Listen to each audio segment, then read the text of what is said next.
Okay, good morning. It's Ron. It's about a little after 11 a.m. Sunday morning. Uh, See if we have any questions on yesterday. A very interesting conversation. We started off with Rainier having telling us about a gentleman who came to their church and being very conservative and talked about his some of his views and some of the things he see, in the political world in America.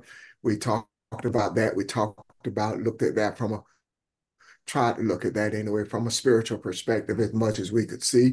Uh, the main part of the conversation that I enjoyed yesterday that I thought was very necessary is when we spoke about the names of Kabbalah and and Africa and the energy that is attached to those names and even us, the names that the Christian names that we have been given and what all of that means and freeing up that energy.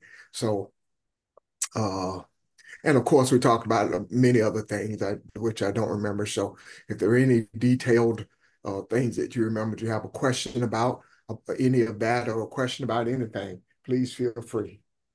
Anybody, questions or comments? Hey, Ron, Ron, this I is have a Charles. comment. I'm sorry, I yield, Charles. You sure? 'Cause I can let you go. No, babe, go ahead. I yield. Thank you. Thank you. Well, Ron, I'm back on that question. What uh George had said, not the one in Philly, the one here in Spartanburg. Uh-huh. Um, he had said complete and complete, complete and complete, Yes, yes. and and I was looking at that, and I was listening to other people's conversation. The thing I saw in that is just like I'm gonna use it as a race. We all want to get to the finish line. We all want to be the first one to get there. And this is how I can understand it. And as you in that race, competing with everyone, and you're trying to get to the finish line before the other person get there. But it ain't about who get to the finish line first. That's not in the equation. But that's what we try to do. But if you can't make it to, if you can't get to the finish line before the other person gets there, the race ain't, most of it ain't about who get to the finish line first. It's about who finished the race, complete the race. You competing for the race, then whoever can complete the race. You understand what I'm trying to say? Yes, sir, I think I do. And and and, Uh, and that's the way. I mean, that's the way God see us when we're doing something. It ain't about what's going on, what you see. It's about how you deal with the situation. very, very, Wait, very, I'm sorry, I go ahead, Pastor. want to add to that. Okay. I think what I saw when Charles was talking, he's absolutely right. It's not who finished. Everybody come out of the block at the starting line, and they lock arms, and all of them cross the finish line at the same time, as opposed to competing to be the first to cross the line.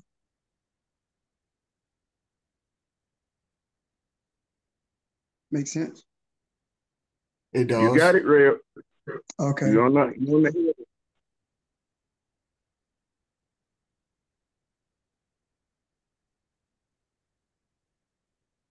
And that uh, race that you are describing is an analogy of life and where we are, uh, how we see each other, how we compete each other, uh, the the uh, the notion of completing each other is something that we're doing now.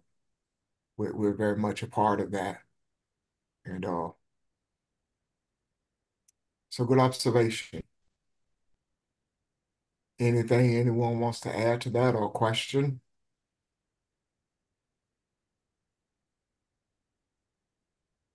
Good morning, Ron. This is George and Philly. Good morning, Hey, everybody. George.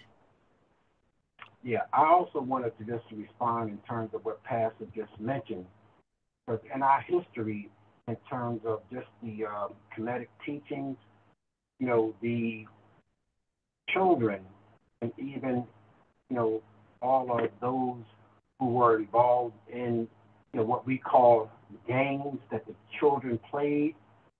Mm-hmm. And there was an anthropologist, who was basically working with children in Africa, and it was exactly what Pastor mentioned in terms of locking arms.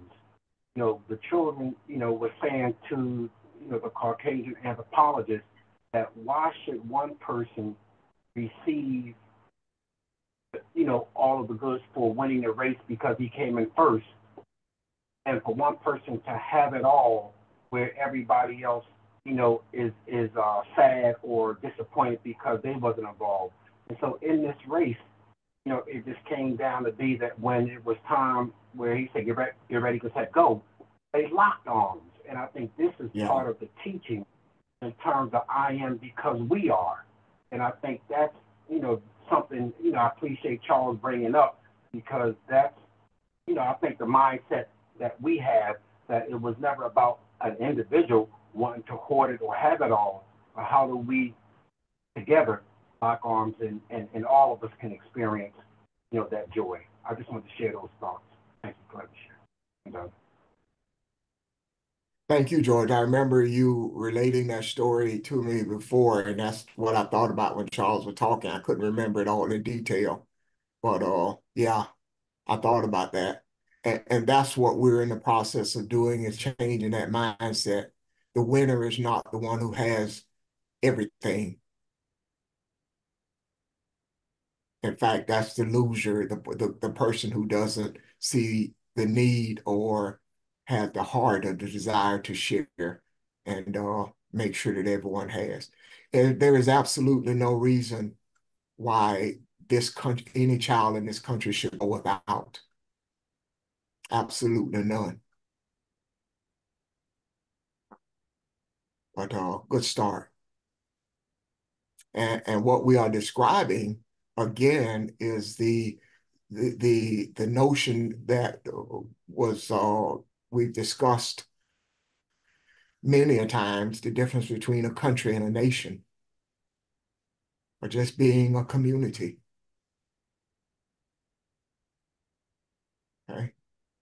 Anyone else? I think you had a question or comment. Evelyn? Yes, sir. Thank you. I was just saying, I was about to say, I was watching Sunday Morning this morning, and it's not even Black History Month, but they showed a segment on Afrofuturistic, something, that word, I can't pronounce it correctly, and it just lets me know how such an impact that we're making in the world because of the things that we're talking about. That's all I want to say. It was very interesting this morning. And did you watch it, Ron, or anyone else? I missed that they were segment. talking about? Yeah, I was running back and forth, and as you said, that it was something on there that I saw that I liked, and I can't remember what it was now. But yeah, Well, it was. I too enjoy that show though. Yeah, but I It was didn't a see that. lot. Yeah, It was a lot that was said in short words, but it just lets me know how much of an impact that we're making in the world. What the difference that we're making by talking and putting things out there in the macro. And I'm glad Pastor tell us, be careful what you put out there and what you say, because you do make a difference. Words have vibrations again, and the way we think. So thank you. That's all I wanted to say. thank you. That was worth sharing. Thank you. Good morning. This is Audrey.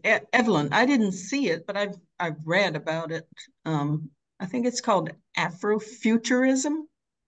Yes, something like that's the that. word, Arch. Yeah. Yes. And what is it exactly? It's kind of like the influence of Africans in like everything moving toward the future, something like that. Okay. Uh, Interesting.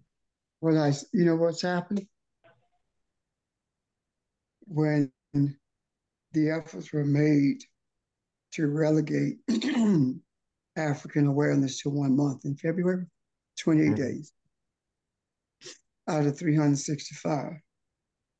And when they started removing references to African history from schools and libraries, the pushback came without anyone paying it any attention. Everywhere you turn now, someone is talking about the contribution of Africans to this country, to this world.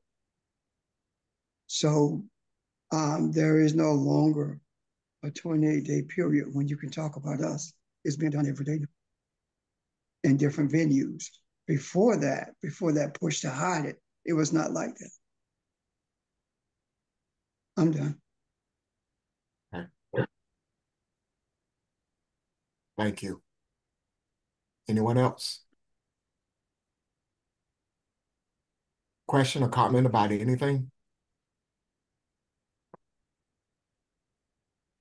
There was a video that pastor sent me that I thought was very powerful. And I sent it to the teachers this morning. And I contacted Sheldon and I was asking him if he would set it up so that he could share it so that we could watch that this morning. Uh, I don't know how much that entails, how you do that, but I know he has the means of doing it. And because I like to discuss it if we have some time, if you guys want to. And if you once you see it, you'll see what I mean. Uh, Sheldon, could you please do that for us? Yes, sir. Hello, everyone. Good to hear your voice.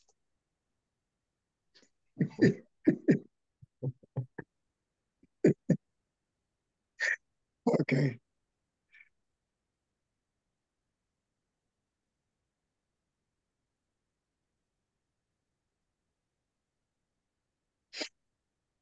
If y'all just give me a thumbs up to make sure that y'all can hear it once I start it, Okay. or interrupt me because I won't be able to see y'all. Stop me if you can. And I'm starting now. Okay.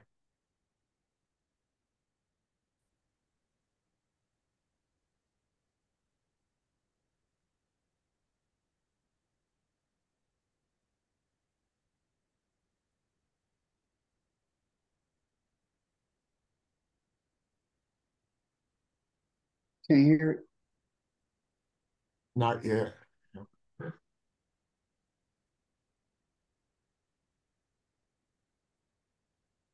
Y'all weren't able to hear it? No. No. Oh, okay. Okay. Hold on. Ron says you have the means. Show us you have the skills also.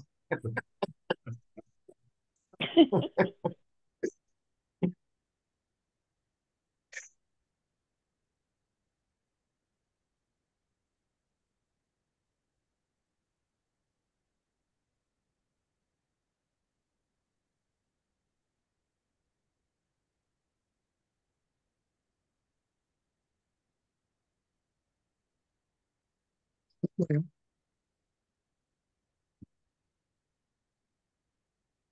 Some time ago, I was speaking at a corporate event in America. I was the guest speaker.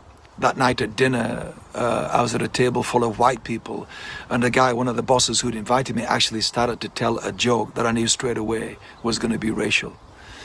And black people were going to be the butt of the joke. In those split seconds, in the early sentences of the joke, I had a decision to make. Do I say something or stay quiet? No one else was saying anything, though I'm sure they felt uncomfortable. So I spoke up and I said, I don't think this joke is one I want to hear. I don't like the way it's going. I think it's going to be at the expense of black people. I'm not comfortable with that. Would you mind not telling it? Or I could leave the table. It was very uncomfortable. I remember he didn't tell the joke, but it was uncomfortable the rest of the night. Later in my room, I journaled what I felt about what was going on. I thought two things were at play. One was what I would call white solidarity. The other was what I would call white social capital. White solidarity is an unspoken code, I think, that we have as white people that means we would never embarrass each other by creating a racial discomfort for each other, by interrupting a racist joke or pointing out a act of prejudice or discrimination. We cannot keep quiet because it's a social code that we have, that we would remain in solidarity with each other, which protects our whiteness, our white advantage, our white privilege. That was at play at the table that night that allowed him to do what he'd done obviously many times. White social capital is what you get if you stay quiet. You get included, you are one of the boys, you are an insider, you are good to be around, you're a team player, you're fun, which may give you opportunities of inclusion as well in a corporate setting, a business setting, a social setting. It is an accruing of white capital by going along with it. But I want to say to my white friends listening to this that our silence at those times is not benign, it is malignant, because we become complicit in the continuation of the racist joke telling. It gets told again and again because when we heard it, we didn't say anything. And as socially awkward as it is, and knowing you'll be penalized if you say something, I'm appealing to us, because millions of us every day have this opportunity to say something, to speak up, to stand up for people of color and black people. And you will be excluded and you will lose social capital, but you will be a champion of a cause that you wish someone had been for you at times in your life. And I think many of us feel we can't do anything at the large government level. We can't protest on the streets. We don't feel comfortable with this or that. Can you say something today, wherever you are in your life? Can you speak up? Because our silence is not benign. It is continuing the problem. We can all play a part like this every single day. Let's speak up. Let's play our part, is what I'm appealing for. Love you guys. Thank you.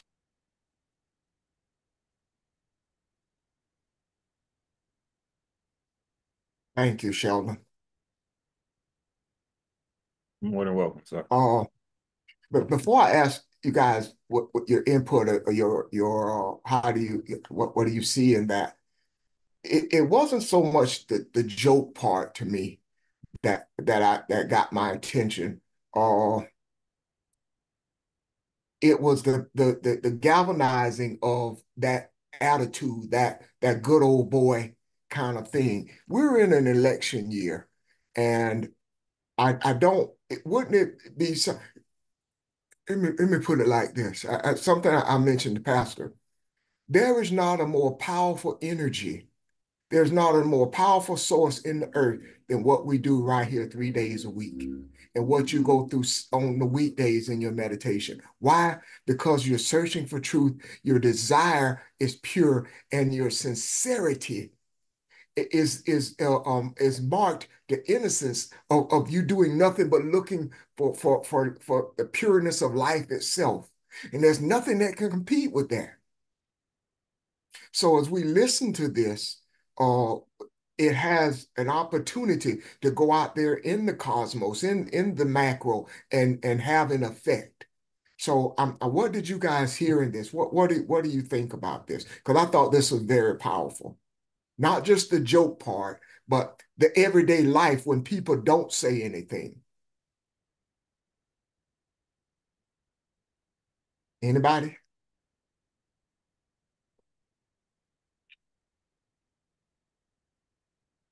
Hey, Ron, it's Charles. I see what he was saying. He was right on it.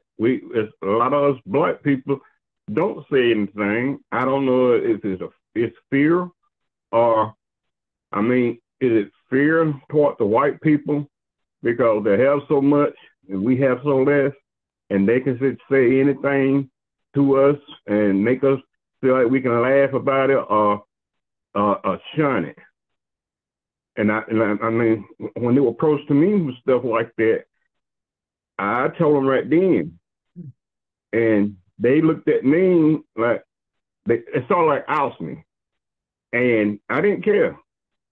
You ain't gonna talk about my peoples or me in my face, and that's how I felt about it. So I'm gonna give you an example. One man came to me and said, Charles, man, we got guns. I said, you effed up, let us get them too. And he didn't cross me no more. So Yeah. Thank you, Charles. It's I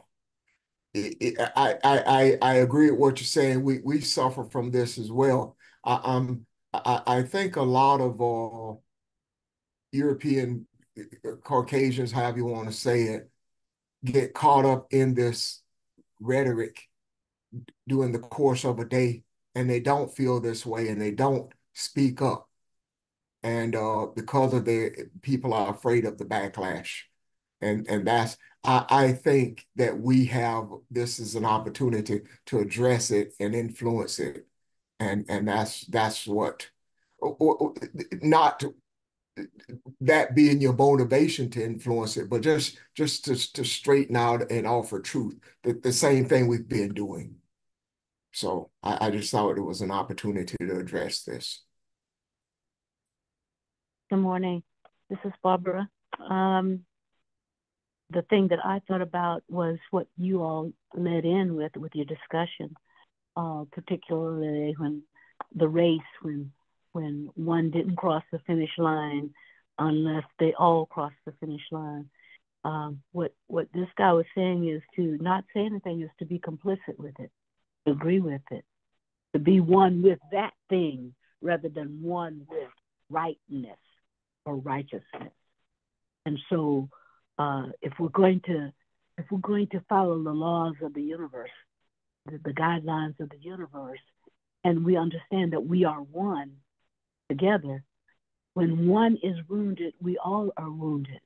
And if that wound has to do with being made fun of at the by someone for their own gratification, and we don't speak up for that one who's being made fun of, then we are acting in concert with the ones who are making fun of them. So it just simply says, if we really believe what we think if we really believe what we believe, then we have to act on that belief on behalf of each other.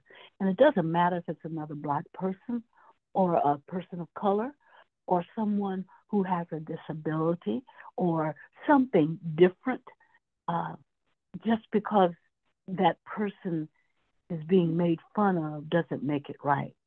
And to not say anything is to be complicit with it. Thank you.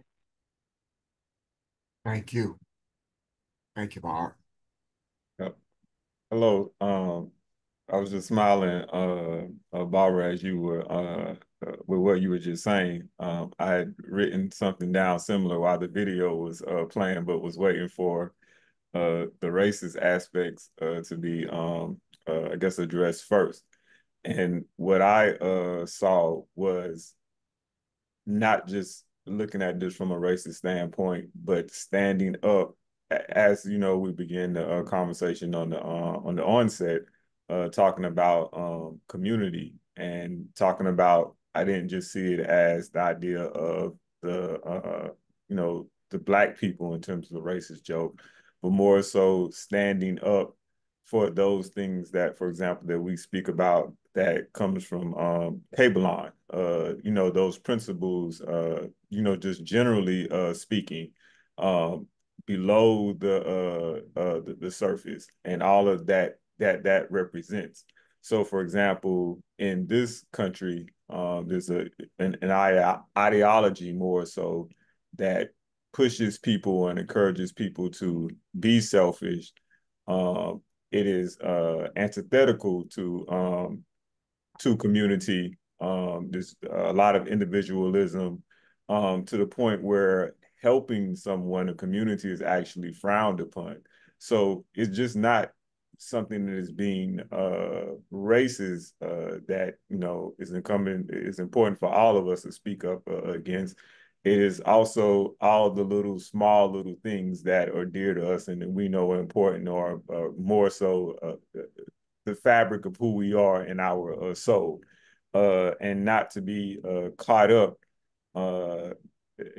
if you will, in what these, trying to put it in words, what these things represent. Like we've talked about it in the past, we're not actually talking about people in general. We're talking about their principles and the things that they push and what they actually represent. So that's what I saw. Community, looking out for one another, oneness, seeing yourself in others, all of these things, which in a sense, not in a sense, but are actually God-like and God-like attributes, actually encouraging and standing up for those things.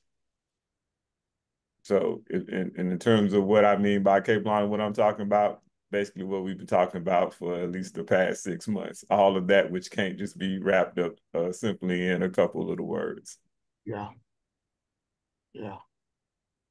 You're right. Thank you, Sheldon. Good morning. This is Audrey. I think intent plays a big part in it too. I mean, what was his intention to tell that joke to a group of white people? And I agree with the man who was saying that he wanted to build, as he put it, social capital. But so I think intent plays a big part in it, because I mean, sometimes a good joke is a good joke. It can be funny, but it depends on the intent, and it depends on where the person is coming from and in their mindset also. So, and the other thing that struck me about it is when he said that silence is benign, is not benign. And I'd like us to talk about that, because I have thoughts about that in terms of silence. I always think of silence as being benign, because sometimes you don't want to put your thoughts out there, especially if your thoughts are not conducive to bringing about some positive intention for the person or whoever. So what do y'all think about that? I mean, in that particular case, certainly silence was not benign. It does create sort of a malignancy, and it keeps things going. Yeah. But what do y'all think about that in general? Well, I think it depends on circumstances, whether it's benign or malignant. And I've not encountered a case where we were the butt of a joke at a meeting or in the presence of white people that was not, but where silence was not malignant. I think it is. And when we talk about community and relationship to this, I believe that this would fit perfectly in our discussions with California. Mm-hmm. So it depends on intent. Yes, it definitely depends on intent. I would agree. Sheldon, did you have something you were going to add? No, it was pretty much, well, similar to the same things in terms of the benignness of quietness. And in addition, this may be a little bit off, just a little bit, but the idea for all of us to understand that all of us have participated in this to some extent, not the racist joke at all, but in terms of maybe setting aside what we truly believe or what's dear to us, in a sense, for some of that social capital to get along. I mean, this is similar to the same thing that actually happens when someone assimilates. Whether, willingly and knowingly or not, it is the same thing. I'm just trying to help to paint a full picture as we are related, and we, in a sense, are the change and being mindful of this, not just seeing it outwardly, but we also change our actions, and we, in a sense, stand up. But when I say stand up, again, it's not just standing up for, the quote unquote Black people. It is standing up for what it is that we know and truly believe. Yeah. Capable. So, yeah. I agree. Yeah, I was just thinking as you were talking, Sheldon, that there are so many people, and there are some on this, in this group setting,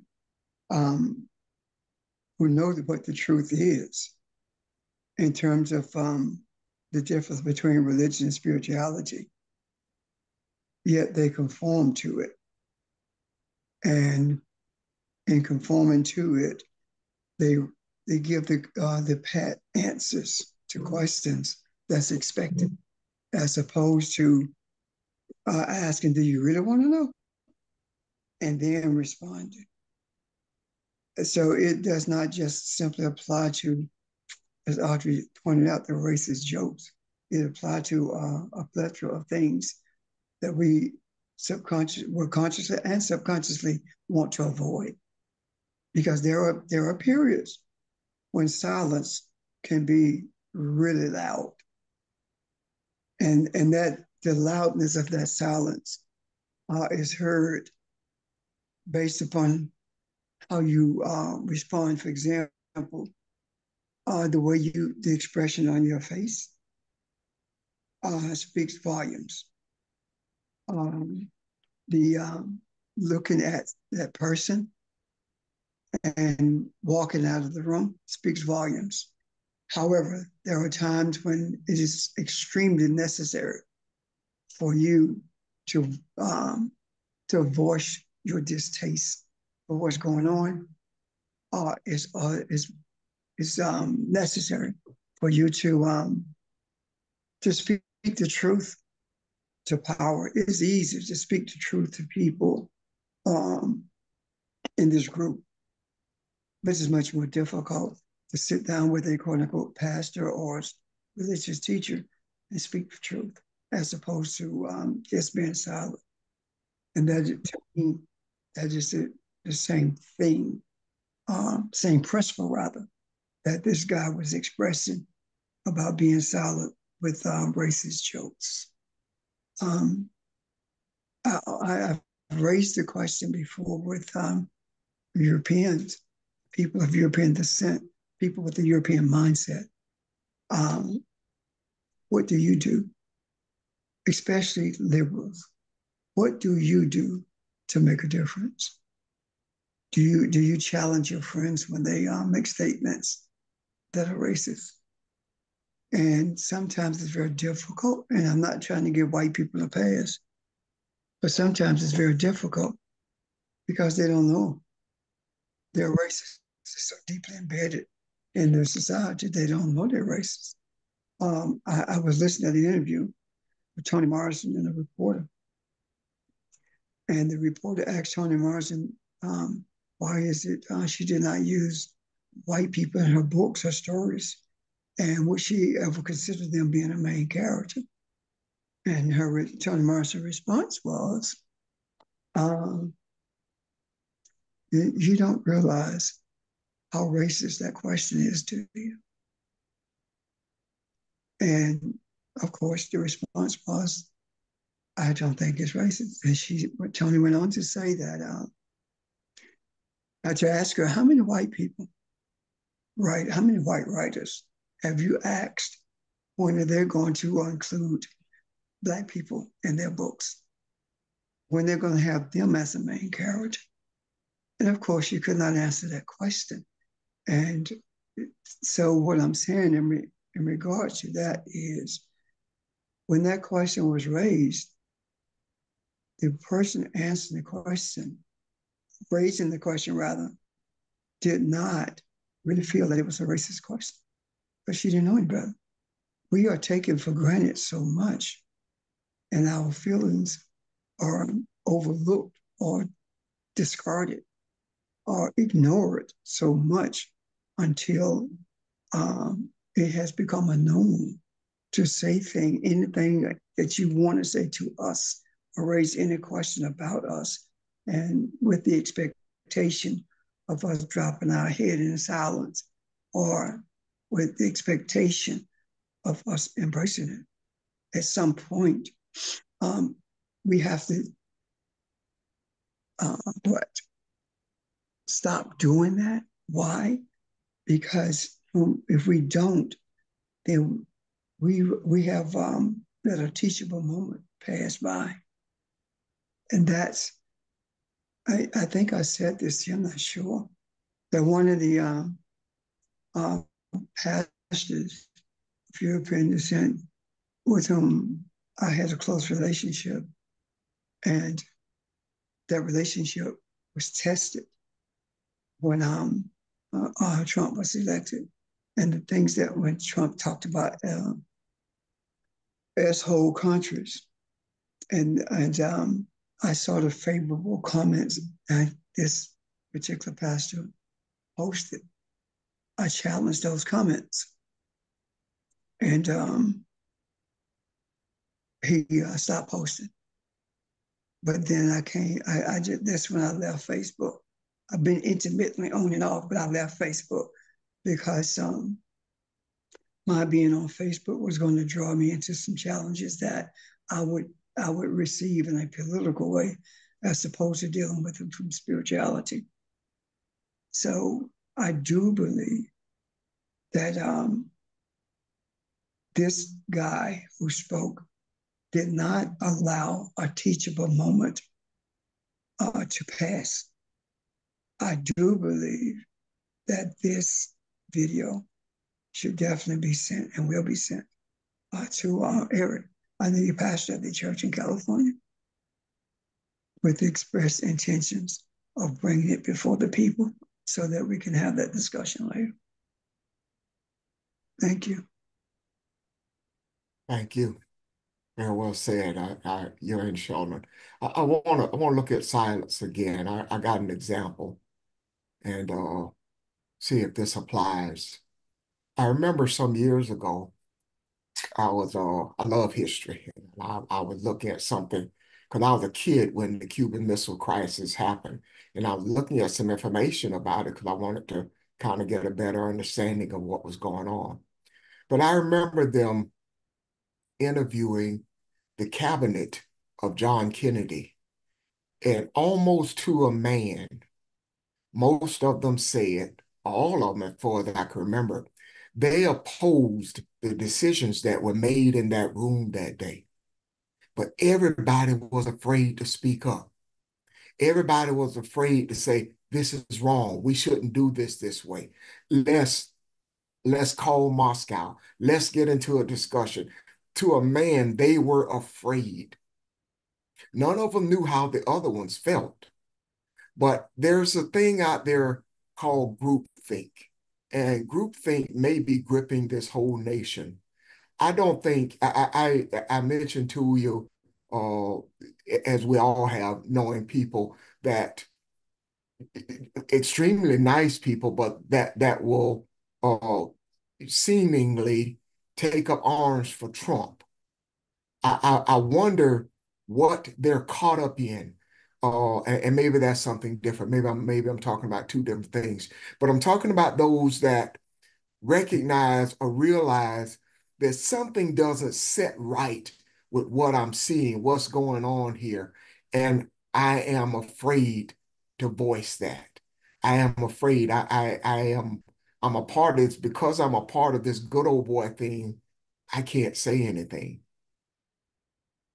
You know, is that kind of close to where we are? And I think, as has been said, it is important to have this discussion because I really and truly think this is changing the energy. I think so too, huh? Look at what Rainier talked about yesterday. Yeah. And since then, well, yeah, as a matter of fact, last night I was talking to someone who works in a plant, and the people with whom this person works are Trumpites, and they were talking about how Biden had messed up the country, and they were talking about how Trump could fix the country and bring everything back to where it's supposed to be. And then I was told that on Friday, which is after that convention ended, that these same people said that Kamala Harris is going to win. Kamala Harris is going to be the next president. And they intimated that they were going to vote for her instead of Trump. So what am I saying? I am saying that the energy of what you speak, Ron, has already shifted. And simply because people are in a group setting, I believe that it's not a pack mentality all the time in every instance. Yeah. The mentality don't break away. I believe that it is a continuation of this Civil War experience. There are people with the European mindset who truly wants a civil war. They want to kill as many of us as they can. That's a reality. However, there are those who have gone along to get along, and that's where the energy is shifted. I would never have dreamed, excuse me, that any group of white males who are supporting Trump would ever say that this African woman is going to be the next president. Yeah. And to make that they were going to vote for her. That's what I'm saying. I don't believe for a moment that times are changing. I do believe that they have already changed. The transformation of the energy, the transformation of the collective mindset has already been changed. And that, that collective mindset has been changed based upon our desires and the reality that we have embraced that we are balance itself. We have embraced the reality that we don't obey principles of Maya. We are the principles of Maya. And when you are those principles, it's not such an obedience. It's something that drives you. Excuse me for a second, please. Let me clear my throat. It's something that drives you because if you are just being obedient, you can also be disobedient. Yeah. If it drives you, if you embrace it to the extent that is the driving force, then you are it. You become that.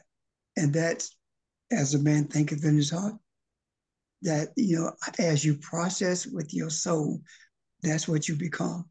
And now I see that more clearly. The energy has been transformed. And with the transformation of that energy, slowly but surely, we're seeing manifestations of that transformation. And the best place to see that transformation is in the speech and actions of those who have been the loud speakers, or the loud supporters, rather, of racism. When we see that shift, we're seeing the manifestation of what has already taken place. I'm done. Thank you. Can I piggyback on what you're saying, Pastor? Of course. Can everybody hear me well? This is Kevin. Hey, Kevin. Yeah, we can hear you. So this was it. let's say Kamala Harris actually does become the next president. This will be the first time in at least known history that America has overcome the Hegelian dialectic narrative. The Hegelian dialectic narrative, for those who don't know, is when you're presented with two options and you're forced to choose one of the two. However, an independent mind, an independent thinker, one that can see truth, has the capability to choose an option that was not presented to them. Now, they might not do it publicly. It may still look like a political race as far as Biden backing down and allowing Kamala Harris to, take his place in the run versus Trump. It may play out to look like a choosing situation. But behind closed doors, as Pastor was saying, something happened to where a decision was made outside of the decision that was given. That's all. Thank you, sir. Kevin, can I take that a step further? I would love for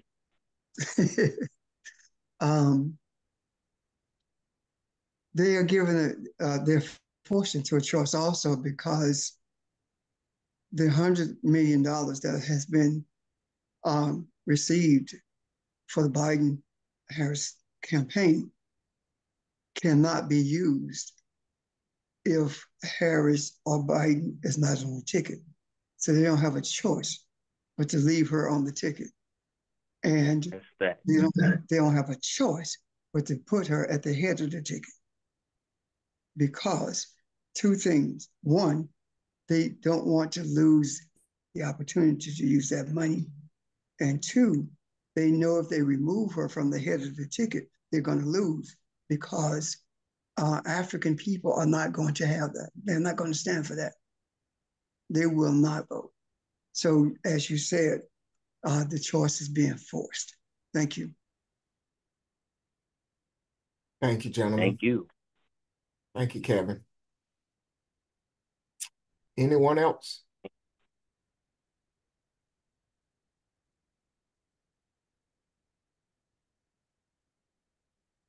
Good discussion. Hi, this is Barbara.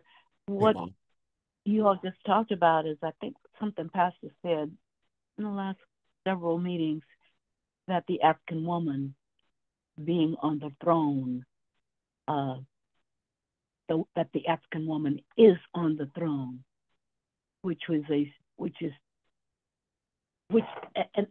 and Kamala Harris being president would be a manifestation of that spiritual principle that you spoke of. Thanks. Thank you. I agree. Yeah. I agree. Pastor Jay, I have a question. Go ahead. When you present this to the California group, what we're talking about or what you're going to talk about, will we be able to just listen in on it?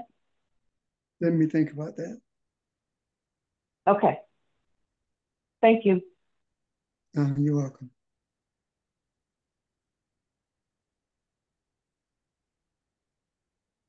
Anyone else? Any questions, comments?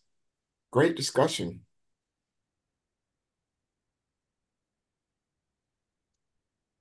Good morning. This is Jackie, and got a question about something totally different. I work with two Caucasian males, and one of them is just so religious. He talks about church, just going to church, just all this stuff. Well, they recently met a young Black girl. She's 24. She's visited and was attending a Caucasian church some years ago. A comment was made, and she left. And I think the comment was, why can't she worship with Black people or people of color that look like her? And so now she's visiting, or yeah, well, attending this church. And I had the pleasure of meeting her, sweet girl. And ever since I met her, I just, and I've been struggling with this, and I want to bring it to you guys so you could, it's almost like I want to protect her from something being said, because the gentleman that I work with, he and her and his wife were good friends, and they came by the office and they were talking. Guess what our nicknames are? I was like, what? Salt and pepper. I didn't think that was funny. Just things of that nature. I don't know. It's almost, and I don't know, am I being silent, or, because I'll ask about it. We even exchanged numbers. I invited her to go with me to yoga, and we did. She came and we talked, but she rushed out of there because it was on a Wednesday. She had to get to church. She said, "Oh, I got to get to church." And I don't know. It's just, I just want to protect her. And I know she's 24. I don't know her family. She does have a family. Her mother has a sister. I know that much, but I don't. Somebody help me. Jackie, has she asked you any questions? She has not. Okay. You're not being silent. First of all, there are people who, especially when they're involved with European church settings, there's not much you can say to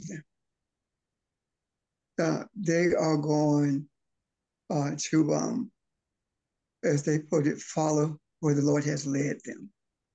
And quite frankly, it would be no different for her to go to a church that's European-centric. Because if she go to a church with people who look like her, it's still European-centric. She go get the same message. The only difference is that she might not get her feelings hurt by them calling her, saying something to her, like was said during the last one. The other part of that is this: is she searching for churches with people of European descent because she feels like they are a better message than it is in the African church? So, because there are people of that mindset who think that they have arrived when they attend a white church. And now I want you to hear what's being said here. White church, black church, salt and pepper, that's what they are. Same message. Same message. But you cannot say pretty much anything that's going to change your mindset. Because I would say 99% of me believe that she think that she's getting a better message because she's going to a white church.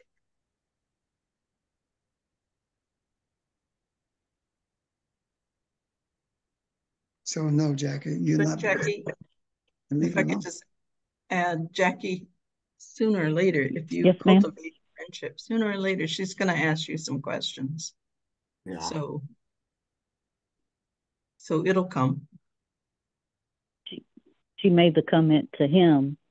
She said, "Why don't you ever invite Jackie to church?" She said that to the gentleman that she goes to church with. He said, "Jackie has her own church." I said, "Thank you." I said, "I'm good." But I just, and it's almost like she's just young and naive. I just feel like I want to do something, and I feel like I want to protect her, and because they're so caught up. He made the comment the other day. We had pictures for the office, and so one of the gentlemen that did the pictures goes to church with him. He said he's gonna really feel like something when he gets here. I said, "Why would you say that?"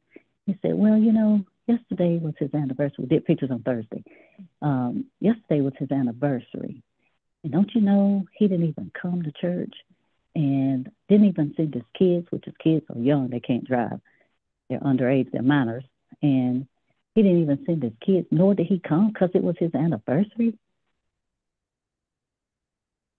I was like, oh gosh, he's really going to feel cheap when he gets here to this office. I just didn't know how to respond to that. So I don't know. I just wanted to share that. Thank you, guys. Well, based on what Audrey said, Maybe you feel the way you feel because it is coming, the questions. And I mean, how many people you've been around who has that kind of mindset? Not necessarily what church they go to, but how they respond and react, respond rather, and act in the presence of people of European descent. Maybe you feel that way because of that. Who knows?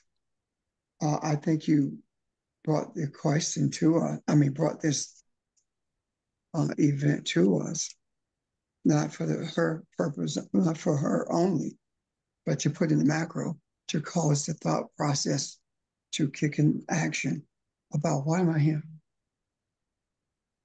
What am I learning? That kind of thing. Subconsciously, do I feel am I comfortable by being there? Those kind of things, internal things. That's what I'm saying. Pastor, this is Barbara. Hello. Yes, ma'am. Go ahead. Oh, Barbara. I was going to just chime in with what you just said, that what Jackie, what she represents is not just her, but a whole mass of people. Yeah. And you just know her personally, but just, I mean, we understand that there are so many people out there that don't know who they are. That is the basic. I mean, when you cut through everything, regardless of what setting, whatever, the bottom line is they don't know who they are. And because they don't know who they are, your example is just one example of how not knowing impacts that young lady. But there are other examples of other people, different examples of what happens when they don't know who they are, of them doing things or saying things or acting in certain ways or treating people in certain ways. So she's a microcosm of a larger issue. And I agree with Pastor, simply bringing that up puts it in the macro that's what has to happen. And you feel for her, you empathize with her, but I believe you empathize not only with her, but with everybody that hasn't come to that knowledge as well. Thank you.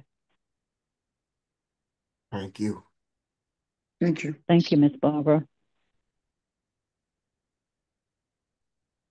I like that. I agree with that. That had to be put in the macro.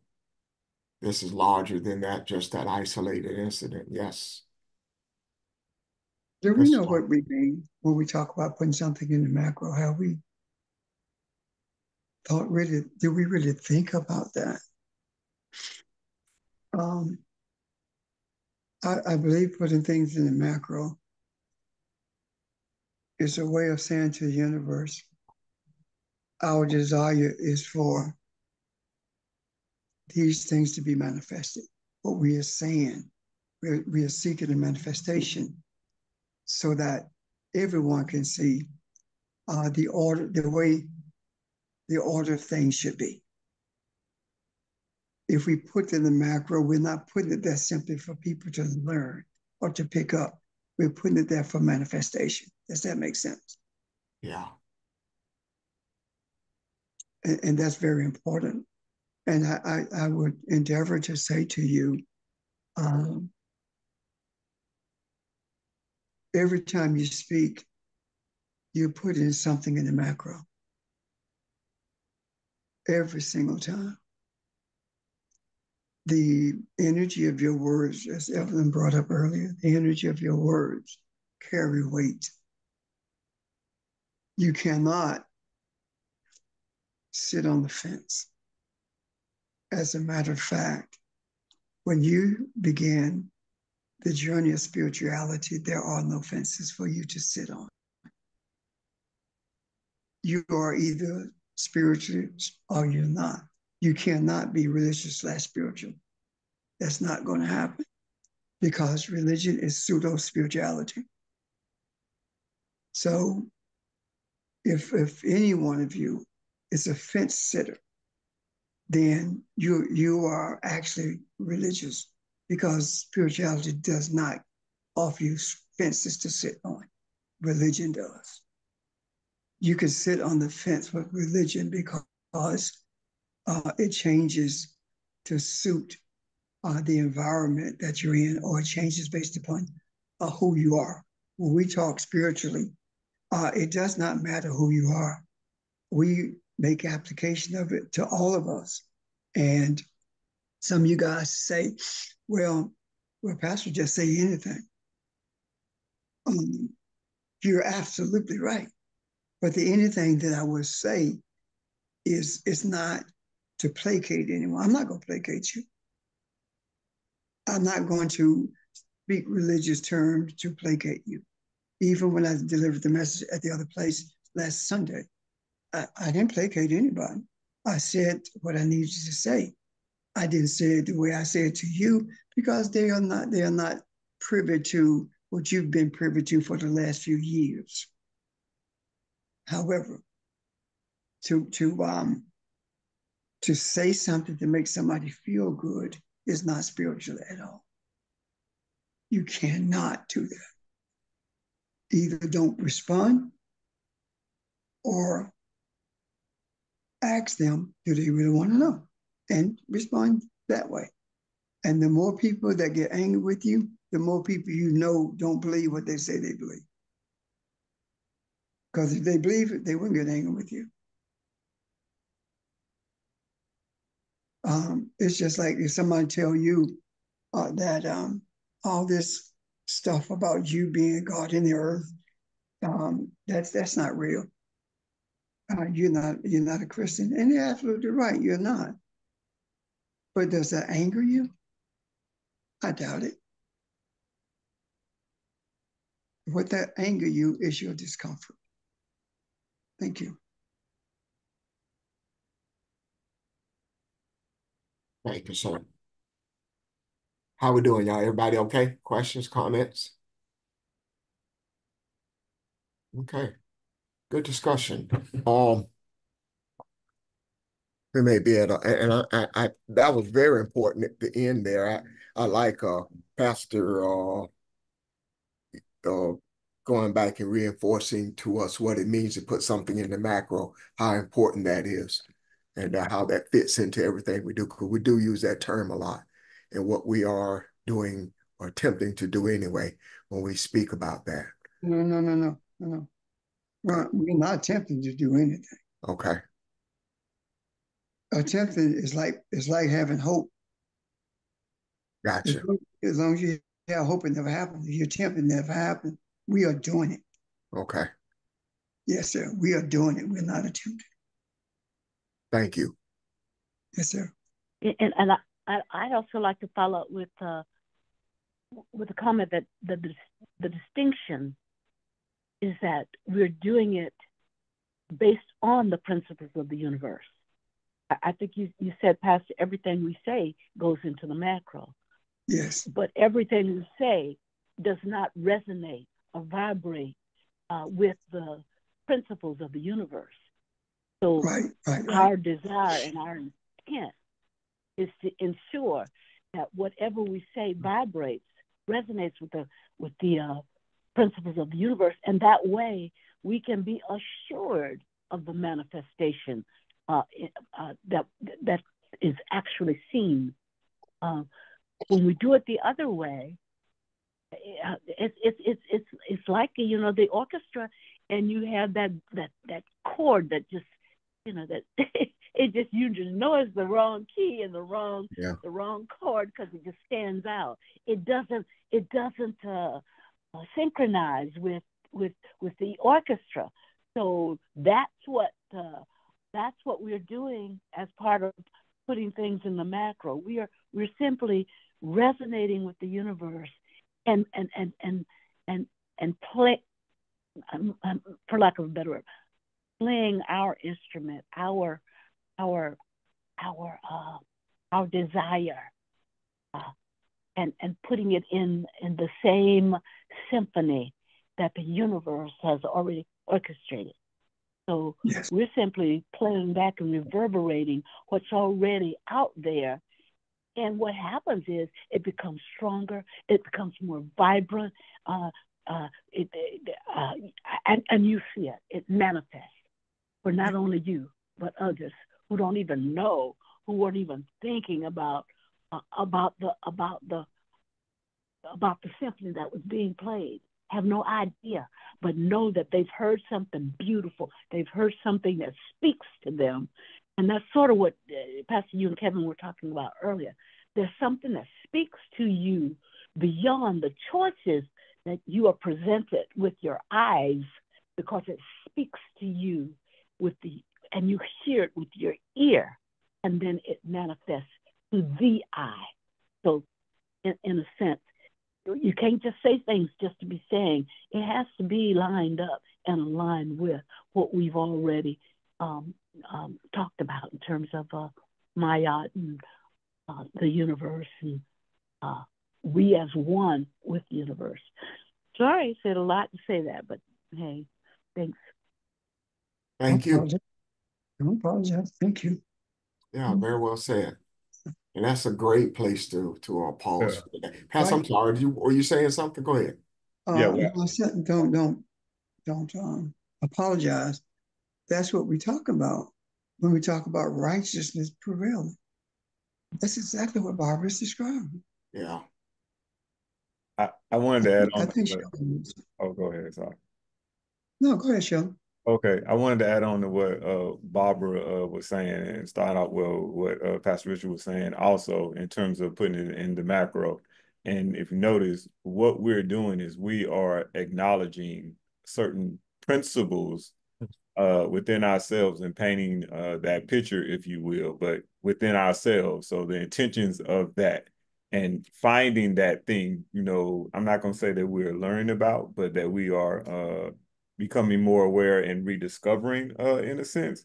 And it's that particular thing, then when we say we're putting it in the macro, it then becomes to fruition in the physical realm. But that thing has already, in a sense, been built or set in place, and has already become real within ourselves first, which is actually realer. So when we say putting something in the macro, is, if you think about it, starting off, and this is actually diluting it, but when you think about what we first meant, or for what we first understood from a religious standpoint, when we started off, with prayer. And then from prayer, we moved on to, meditation. And as we're going on, as we talk about putting something in the macro, is a form of meditation. And like I said, in forming a picture, as an analogy, someone, let's say an architect, then architect actually may see something that does not exist in the physical first in their mind, and they build it at that particular point. And then when they go to actually do their thing and they write it on paper and things like that, that thing from what was in their mind, in a sense, is now in the physical realm. The same thing works when we are talking about putting something in the macro. But also notice, we're not actually talking about painting a particular picture, like this picture must look exactly like this. We're saying that the picture is going to be built on important principles and principles of the universe, and however that may look, it doesn't matter. We're not as concerned as these principles being in place. We are concerned about all individuals coming to an understanding, becoming one with the universe, no matter where they are at this particular moment. We are dealing with principles. Wow, play that tune, brother. That resonates so much. It did. Very well said, Sheldon. Yeah, yes, it does. It resonates deeply. Yeah. Yes, it does. Thank you. Anyone else? Okay. Well, great job. Meditate on that, and any questions you may have, shoot them to me, or we'll start with them tomorrow. Okay. I hope everybody have. Let me. When Sheldon talked about the principles that we are, right, that all is predicated on. I want to leave us with this, based upon all the discussion. What does a Kabbalah mean?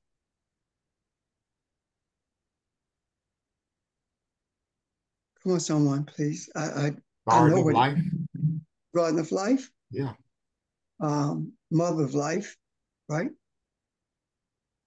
As I said yesterday, I think about a womb when I Okay, hear yeah, that. mother of life. Yeah. I think there's one that George, Philly George said that. Also, a mother of life. Now think about this. A question came yesterday from Evan. Are we a Kabbalah? No, she said we are Kabbalah. Wasn't a question, statement. We are Kabbalah. So if a Kabbalah means mother of life, giver of life, origin of life, however you want to state it, and we are Kabbalah, ask yourself, who are we really? Can you embrace that reality? I'm done.